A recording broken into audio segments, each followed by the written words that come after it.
ஆம்ஸ்ட்ராங்கை பொறுத்த வரைக்கும் கடந்த 5ஆம் தேதி இரவு படுகொலை செய்யப்பட்டார். அமாவாசை அன்று துர்மரணம் அடைகிற ஆத்மாக்களுக்கு பார்த்தீங்கன்னாக்கா, ஆனா அடுத்தடுத்து என்கவுண்டர்ஸ் நடக்கிறது, அதுக்காக இந்த ஆன்மா பழிவாங்க தொடங்கிருச்சு அப்படிங்கிறதுக்கான அறிகுறியா நம்ம எடுத்துக்கலாமா சார்? இவரால் இந்த ஆன்மாவால் என்ன செய்ய முடியுமோ அதெல்லாம் செய்யும். அதோட தொடர்கதை தான் இப்போ நடந்துகிட்டு இருக்குது. இது என்ன நடக்குது? அப்போ அந்த ஒரு இடத்துல துர்மரணம் நடந்திருக்கு. அது அங்கே ஆக்ரோஷமாக தான் இருக்கும். அந்த இடத்துல ஆக்ரோஷம் இன்னும் பழி வாங்குறதுக்கோ, அதுக்கு உண்டான தன்னோட தேவையை நீக்கோ, இல்லை தன்னோட விரக்தியிலையோ இல்லை, ஒருத்தரோட இடத்தை யாராலும் இன்னொருத்தரவில் நிரப்ப முடியாது. இப்போ காந்தினா ஒரு காந்தி தான் முடியும், நேதாஜினா ஒரு நேதாஜி தான் முடியும். அந்த மாதிரி ஒரு ஆம்ஸ்ட்ராங்னா ஒரு ஆம்ஸ்ட்ராங் தான். அந்த ஆம்ஸ்ட்ராங் எந்த அளவுக்கு போல்டாக இருந்தார், எந்த அளவுக்கு ஒரு உறுதியான மனிதருங்கிறது தெரியும். அவரை போல தானே அவரோட வாரிசு இருக்கும். புலிக்கு பிறந்தது பூனை ஆகாது இல்லையா?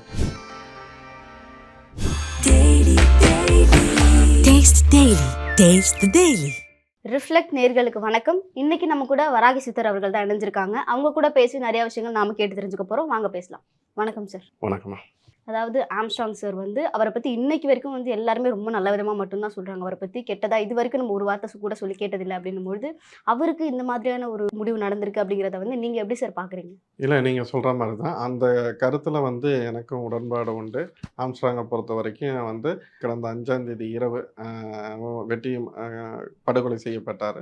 இப்போ அதுக்கு முன்னாடி நம்ம ஒரு விஷயத்தை நம்ம பதிவு பண்ணலாம். அவரோட குடும்பத்தார் அவரை இழந்து வாடும் பிஎஸ்பி மாநில தலைவர், அதாவது ஆம்ஸ்ட்ராங் அவரை இழந்து அவரை வாடும் அவர் குடும்பத்தாருக்கும் அவர் குழந்தைகளுக்கும் அவர் உற்றார் உறவினருக்கும் நம்மளோட ஆழ்ந்த இரங்கலை தெரிவிச்சுக்குவோம். இப்போது 5ஆம் தேதி அன்னைக்கு அவர் வெட்டி படுகொலை செய்யப்பட்டார். இப்போ அன்னைக்கு என்ன அப்படின்னு பார்த்தாக்கா, என்ன நாள்னா, இப்போ பொதுவாக பார்த்தீங்கன்னாக்கா அன்னைக்கு பார்த்தீங்கன்னா அமாவாசை. அன்னைக்கு அமாவாசைனாவே ஒரு சிறப்பான நாள். அதுலேயும் அன்னைக்கான அமாவாசைங்கிறது கொஞ்சம் ருத்ரமான உக்ரமான ஒரு அமாவாசை. இப்போது அந்த மாதிரியான நாளில் ஒரு ஆன்மாங்கிறது இருக்கும்போது அதுக்கான எதிர்பார்ப்பு, அந்த இயக்கங்கிறது கொஞ்சம் நிறையவே இருக்கும். அதுதான் உண்மை. Okay sir. இப்போ சாதாரணமாக ஒருத்தர் இயற்கை மரணம் அடைகிறாரு அப்படிங்கிறது கொஞ்சம் வித்தியாசம். ஆனால் இத்தனை பேர் சேர்ந்து படுகொலை பண்ணியிருக்காங்க அப்படின்னும்போது அவருடைய ஆன்மா ரொம்ப கோபமாக இருக்கும். அதை பற்றி எங்களுக்காக சொல்லுங்கள் சார். இல்லை, பொதுவாகவே பார்த்தீங்கன்னாக்கா இந்த மாதிரியான விபத்துலையோ இல்லை துர்மரணம் அடைகிற ஆத்மாங்கிறது, ஆத்மாவுக்கு பொதுவாகவே பழிவாங்கும் குணங்கள் இருக்குங்கிறது நான் ஏற்கனவே பலமுறை நான் வலியுறுத்தியிருக்கேன். இப்போது இதை பொறுத்த வரைக்கும் நம்ம இந்த மாதிரி பொதுவாகவே பார்த்தா எடுத்துட்டாக்கா, அமாவாசை அன்றோ இல்லை இந்த மாதிரி துர்மரணம் அடைகிற ஆத்மாக்களுக்கு, அது அமாவாசை அன்று துர்மரணம் அடைகிற ஆத்மாக்களுக்கு பார்த்தீங்கன்னாக்கா பெரிய லெவலில் அந்த உக்கிரமான ஒரு கோபம் இருக்கும், தாபம் இருக்கும். அந்த பழிவாங்கும் எண்ணங்கிறது கண்டிப்பாக இருக்கத்தான் செய்யும். அதில் எந்த மாற்றுக்கிறதும் கிடையாது. இது பொதுவாக சொல்லுவாங்க, ஆன்மா இப்போ அவர் புத்தர் மதத்தை தழுவிட்டார்னா இருக்கட்டுமே, எங்கே என்னவா இருந்தாலும் முதல்ல இந்த தொப்புள் கொடிங்கிறது இங்கேருந்து தானே ஆரம்பிச்சது. அது அவர் ஒரு மதத்தை தழுவி போனால் அதில் நம்ம அவரை குறை சொல்கிறதுக்கு இங்கே அதாவது இந்த மாதிரி அவரோட ஆன்மாங்கிறது கொஞ்சம் உக்ரமாக தான் இருக்கும் இங்கே. அதாவது இது நம்ம ஒரு மாந்திரிகனா எனக்கு தெரிஞ்ச ஒரு சில விஷயத்தை தான் நம்ம இங்கே பதிவு பண்ணுறோம் மாதிரியே, இல்லை மற்றபடி இந்த விஷயத்தில் வேறு எந்த ஒரு விஷயத்தில் நம்ம சொல்கிறதுக்கு இல்லை.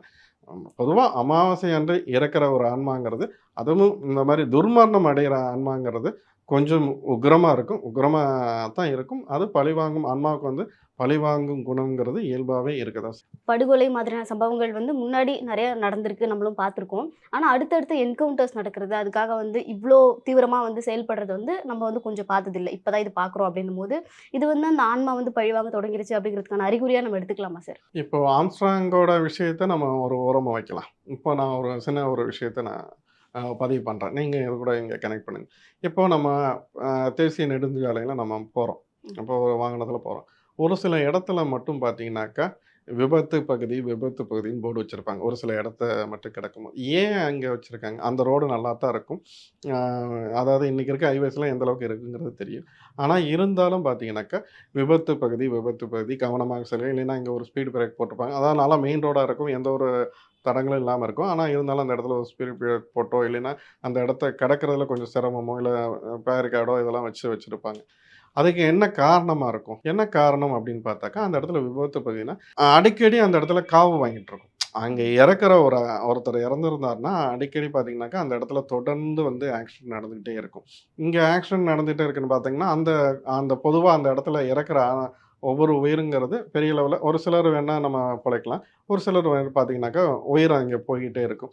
நீங்க இந்த மாரியான ஒரு சில இடத்த இத வந்து உற்று நோக்குனாவே ஒரு சில நம்ம போற போக்குல எல்லாரும் என்ன நெனச்சுக்கிறது, ஏதோ விபத்து போயின்னா அந்த இடத்துல தான் அழுத்தி புடிச்சு போவானுங்க. சில பேர்லாம் வந்து அத மதிக்கிறதே கிடையாது. விபத்து அத புரிஞ்சவன், தெரிஞ்சவன் என்ன பண்ணுவான்னா, அந்த இடத்துல கவனமா அந்த இடத்த கடப்பான். என்ன ஒரு விஷயம்னா, இந்த விபத்து பகுதிங்கிறது நமக்கு தெரியப்படுத்தணும் இல்ல. இந்த இடத்துல போனா விபத்து நடக்குது. அதுக்கான காரணம் என்ன?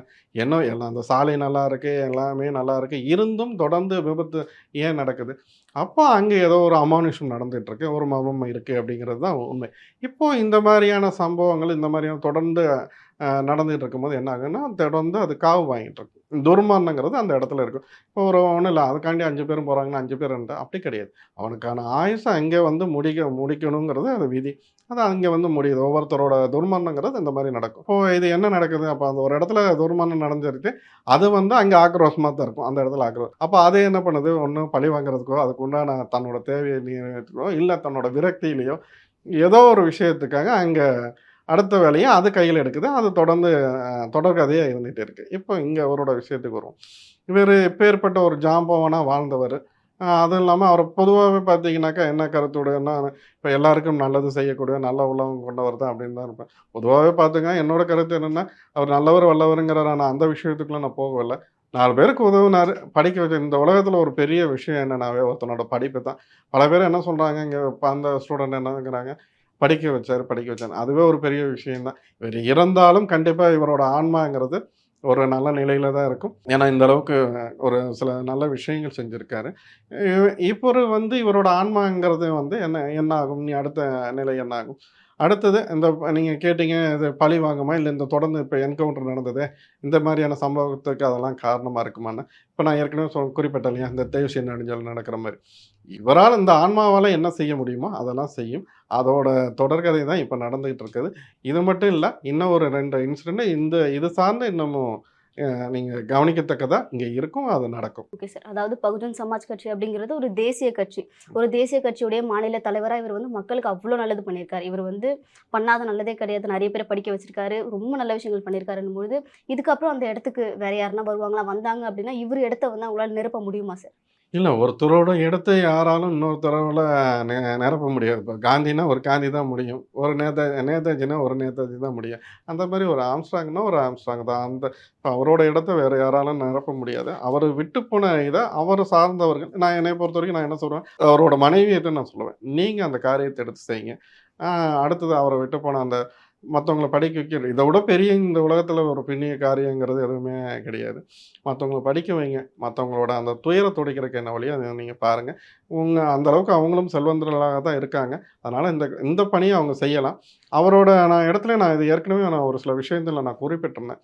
அவரோட இடத்துல பார்த்தீங்கன்னா, அவரு புதைக்கப்பட்ட இடத்துல, ஆ என்ன பண்ண சொல்லியிருந்தேன்னா, நீங்க மணிமண்டபம் கட்டினாலும் சரி, இல்ல அ சமாதி கட்டினாலும் சரி, அது சார்ந்து அவங்களுக்குன்னு ஒரு இது இருக்கும் இல்லையா? அதுல நீங்க என்ன பண்ணாலும், அவரோட அந்த சமாதி மேல ஒரு புத்தர் சிலைய வைத்து வழிபாடு செய்யுங்க. இல்ல அதுக்கு உண்டான விஷயத்த நீங்க கையில எடுங்கன்னு நான் சொல்லியிருந்தேன். அங்கேருந்து அவங்க ஒரு அறக்கட்டளை மாரி ஃபார்ம் பண்ணியோ, இல்ல அது ஏற்கனவே என்ன பண்ணியிருக்காங்கிறது நம்ம அதுக்குள்ள தெரியாது. இவங்க ஒரு அறக்கட்டளை மாரி ஃபார்ம் பண்ணி, அவங்க மனைவி வந்து அந்த விஷயத்த கையில எடுத்து செய்யலாம். அ இப்ப பொதுவா பார்த்தீங்கன்னாவே, இந்த விஷயத்துக்கு அடுத்தது இங்க தமிழ்நாட்டுல அந்த பதவி யாருக்கு குடுக்கலாம்னு கேட்டா கூட, அவங்க மனைவிக்கு குடுக்கலாம். குடுத்து இவங்கள அந்த இடத்துல உட்கார வைக்கலாம். நான் ஆம்ஸ்ட்ராங்க அவர பொறுத்தவரைக்கும் அவரோட இடத்துல அந்த அ வந்து உட்கார்றதுக்கு அவரோட மனைவிய உட்கார வைக்கலாம் அவங்களுக்கு. இது நம்மளோட அந்த விஷயம். இது நடந்தா இது இனி அடுத்த கட்டத்துக்கு போகுங்கிறதுனால நம்ம இந்த ஒரு விஷயத்த பதிவு பண்றோம். மத்தபடி இதுல எந்த ஒரு உள்நோக்கமும் கிடையாது. இவங்கள உட்கார வைக்கலாம். இவங்கள உட்கார வச்சுட்டாவே ஒரு சிறப்பான மத்தவங்களுக்கு ஒரு எதிர்காலம் இருக்கும். ஒரு 4 பேருக்கு நல்லதுனாவே நீங்க வந்து அந்த பணிய செய்றதுனால ஒண்ணும் தப்பு இல்லையா? Okay sir. ரொம்ப நேரம் வந்து ஆம்ஸ்ட்ராங் சாரினுடைய ஆன்மா பத்தி நம்ம பேசிட்டு இருந்தோம். இப்ப அவருடைய குடும்பத்துக்கு வந்தோம் அப்படின்னா, அவர் இப்போ ரொம்ப நாள் திருமணம் பண்ணாம இருந்து, கொஞ்ச நாளைக்கு முன்னாடி தான் திருமணம் பண்ணி, 1 1/2 வயசுல தான் அவருக்கு வந்து குழந்தை இருக்கு ஆமா. அப்படின்னும்பொழுது, அவங்களுடைய குடும்பத்தினுடைய எதிர்காலமானது இனிமே எப்படி இருக்கும் சார்? யாரா இருந்தாலுமே ஒரு தந்தை இல்லைன்னா, அந்த குடும்பம் எந்த அளவுக்கு இருக்கும். அது இயல்பாவே இருக்கக்கூடியது தான். அந்த இடத்துல இருந்து அவங்க அ அந்த அவரோட மனைவிங்கிறது அத வழிநடத்தி செல்வாங்க கண்டிப்பா. ஆம்ஸ்ட்ராங் எந்த அளவுக்கு போல்டா இருந்தாரு, எந்த அளவுக்கு ஒரு உறுதியான மனிதர்ங்கிறது தெரியும். அவர போல தானே அவரோட வாரிசும் இருக்கும். அதனால அவங்களுக்கு ஒண்ணும் சொல்லிக் குடுக்கணுங்கிறது கிடையாது இல்லையா? அது புலிக்கு பிறந்தது பூனை ஆகாது இல்லையா? அந்த அளவுக்கு இருக்கும். அவனும் ஒரு சிறந்த அவங்க அப்பாவோட அந்த எண்ணங்கள விதைச்சு, ஆ மக்களுக்கு அதாவது நல்லது பண்ணி, அவர் என்ன நல்லது பணிய விட்டுட்டு போனாரோ, அந்த விஷயத்த செஞ்சுட்டு வர்றது ஒரு நல்லதா இருக்கும். அதான் அவங்க மனைவி அத கையில எடுத்தாங்கன்னா, கண்டிப்பா அதுக்கு அடுத்தது வாரிசா அந்த அவங்க வாரிசு தானே வந்து உட்கார போறாங்க. இந்த விஷயத்த செய்றதுனால இவங்க இதனால ஒரு நாட்டுக்கு ஒரு நல்ல விஷயம் பிறக்கும். 4 பேருக்கு உதவியா இருக்கும். மக்களுக்கு நல்லது தானே! இந்த விஷயத்த நீங்க கையில எடுங்க. ஒரு நல்ல மாற்றம் உங்க குடும்பத்தில இருக்கும். இனி இந்த இருக்கிற இந்த சூழ்நிலை எல்லாம் மாறி உங்களுக்கு உங்களோட வாழ்க்கை ஒரு நல்ல நிலைமையில போறதுக்கு நானும் கண்டிப்பா ஆண்டவன பிரார்த்திப்பேன். இப்ப பொதுவா இன்னொன்னு என்னன்னா பார்த்தீங்கன்னா, நான் இது சார்ந்த இன்னொரு விஷயம் நம்ம பேசும்போது இவர் சார்ந்து நம்ம இதுவரைக்கும் இந்த மாதிரியான ஒரு விஷயத்த நம்ம பேசினோம். எல்லா விஷயத்தையும் நம்ம அரசியல்லருந்து எல்லா விஷயத்தையும் பேசியிருக்கோம். இதில ஜாதிய கொண்டு வந்து ஒரு சிலர் வந்து நம்ம சேர்த்துடுறாங்க.